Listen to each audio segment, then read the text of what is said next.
రెడ్డిగా ఏపీలో జగన్ అధికారంలోకి వచ్చిన తర్వాత ప్రభుత్వ టీచర్లందరూ టైంకి స్కూల్కి రావాలంటూ ఆదేశాలు జారీ చేసిన విషయం మనం చూసాం. ఇక టీచర్లు ఉదయం 9 గంటల కల్లా స్కూల్లో ఉండాలని, అందుకోసం ఓ కొత్త యాప్ను కూడా అందుబాటులోకి తీసుకొచ్చారు. కానీ ఆయన మాత్రం సచివాలయానికి హాజరవ్వరు.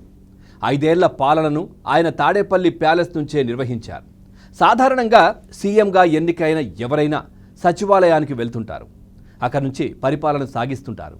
అధికారులతో సమీక్షలు నిర్వహిస్తారు. ప్రజల నుంచి వచ్చే వినతులను స్వీకరిస్తారు. కానీ జగన్ మాత్రం కేవలం కేబినెట్ మీటింగ్ ఉన్నప్పుడు మినహా సచివాలయానికి రాలేదు. ప్రజల బాధలు వినలేదు. ప్రభుత్వ కార్యాలయాలన్నిటిలో మధ్యాహ్నం 3 గంటల నుంచి 4 గంటల వరకు అధికారులు ప్రజల నుంచి వినతులు స్వీకరిస్తారు. దీన్నే పాలనా పరిభాషలో విజిటర్స్ టైమ్గా పిలుస్తారు. కానీ జగన్ తన 5 ఏళ్లలో ప్రజల నుంచి ఒక్కరోజు కూడా వినతి పత్రం తీసుకోలేదు. సీఎంగా బాధ్యతలు చేపట్టిన తర్వాత తొలి 2 నెలలు మాత్రమే ఆయన సచివాలయానికి వెళ్ళారు. ఆ తర్వాత కొన్నాళ్లకే 3 రాజధానుల పేరుతో కొత్త నాటకానికి తెరలేపారు. ఎగ్జిక్యూటివ్ క్యాపిటల్గా విశాఖను ప్రకటించిన తర్వాత జగన్ అమరావతిలో అడుగుపెట్టేందుకు కూడా ఇష్టపడలేదు. సమీక్షా సమావేశాలు, విదేశీ ప్రతినిధులు, పలువురు కంపెనీల ప్రతినిధులు ఎవరొచ్చినా కూడా తాడేపల్లిలోని క్యాంపు కార్యాలయంలోనే భేటీ అయ్యేవారు. కానీ అసలు సచివాలయం ముఖం చూసేందుకు కూడా జగన్ ఇష్టపడలేదు. కేబినెట్ సమావేశాలు క్యాంపు కార్యాలయంలో నిర్వహించలేరు కాబట్టి అయిష్టంగానే మంత్రివర్గ భేటీల కోసం సచివాలయానికి వచ్చేవారు. సీఎం ఎక్కడి నుంచైనా పనిచేసుకోవచ్చు అనే నిర్వచనానికి అద్దం పడుతూ తాడేపల్లి ప్యాలెస్లోని క్యాంపు కార్యాలయాన్నే పరిపాలనా కార్యాలయంగా మార్చేసుకున్నారు జగన్ రెడ్డి. ఇక విభజిత ఏపీకి తొలి సీఎంగా ఎన్నికైన చంద్రబాబు అమరావతిని రాజధానిగా ప్రకటించారు. అక్కడే సచివాలయం కావచ్చు, అసెంబ్లీ భవనాలన్నీ ఏర్పాటు చేశారు. చంద్రబాబు ముఖ్యమంత్రి అయిన తర్వాత సుమారు 2 ఏళ్లకు సచివాలయం నిర్మాణం జరిగింది. ఆయన వచ్చిన తర్వాత 1.5 ఏళ్ల తర్వాత అంటే 2016లో సచివాలయం నిర్మాణం పూర్తయింది.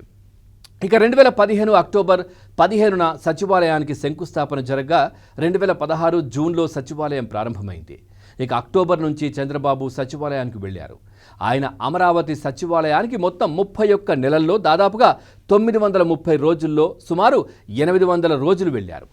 ఇక జగన్ మాత్రం కేబినెట్ సమావేశాలకు మాత్రమే సచివాలయానికి వెళ్ళారు. ఆయన సుమారు 30 రోజులు వెళ్ళారు. అధికారంలో ఉన్న సమయంలో చంద్రబాబు జిల్లాల పర్యటనలు, విదేశీ పర్యటనలు, సెలవులు లాంటివి మినహాయిస్తే దాదాపు ఆయన అధికారంలో ఉన్న సమయంలో ఎక్కువ రోజులే సచివాలయానికి హాజరైనట్లు తెలుస్తోంది. ఇక విదేశీ ప్రతినిధులు, పెట్టుబడుల కోసం వచ్చే వారితో తీరిక లేకుండా సచివాలయంలోనే సమీక్షలు, సమావేశాలు నిర్వహించేవారు. కానీ జగన్ అధికారంలోకి వచ్చాక పరిస్థితులు పూర్తిగా మారిపోయాయి. సచివాలయంలో సీఎం ఛాంబర్ గత కొన్నేళ్లుగా ఖాళీగానే కనిపిస్తోంది.